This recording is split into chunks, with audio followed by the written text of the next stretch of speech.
Jordan সীমান্তে ত্রাণ convoy থেকে হামলায় 2 সেনার মৃত্যুর পর ওয়েস্ট ব্যাংকে অভিযান তীব্র করেছে ইসরায়েল। শুক্রবার রামাল্লার 5 কিলোমিটার উত্তরে সুরদা শহরের একটি বাড়িতে অভিযান চালিয়েছে ইসরায়েলি আর্মি।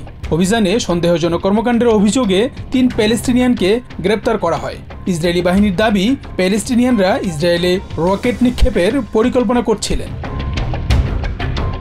এছাড়া পৃথক অভিযানে রামাল্লার পশ্চিমে কাফরনিমা শহরে প্যালেস্টিনিয়ান রকেট সেল ধ্বংসের দাবি করেছে ইসরায়েল। সেনাবাহিনী জানিয়েছে, গত সপ্তাহে রকেটের যন্ত্রাংশ তৈরিতে ব্যবহৃত একটি গোপন আস্তানা খুঁজে পেয়েছে তারা, যেখানে ওয়্যারহেডবিহীন 2টি রকেট এবং অন্যান্য যন্ত্রাংশ ও বিস্ফোরক উদ্ধার করা হয়। এদিকে গাজার স্বাস্থ্য মন্ত্রণালয় জানিয়েছে, দুর্ভিক্ষের কারণে বৃহস্পতিবার অপুষ্টিতে 1 শিশুসহ 4 জনের মৃত্যু হয়েছে। এ নিয়ে 147 শিশুসহ অপুষ্টির কারণে মৃত্যুর সংখ্যা দাঁড়ালো 440 জনে।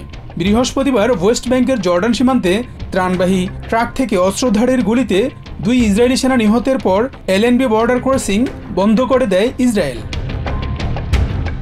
অন্যদিকে গাজা সিটিতে তীব্র অভিযানের মধ্যে হামাসের গোয়েন্দা শাখার এক শীর্ষ কর্মকর্তাকে হত্যার দাবি করেছে আইডিএফ। এক্সপোস্টে বলা হয়, হামাসের বুরিজ ব্যাটালিয়নের সামরিক গোয়েন্দা বিভাগের উপপ্রধান সিম মাহমুদ ইউসুফ আবু আলখির উত্তর গাজায় আইডিএফের হামলায় নিহত হয়েছেন।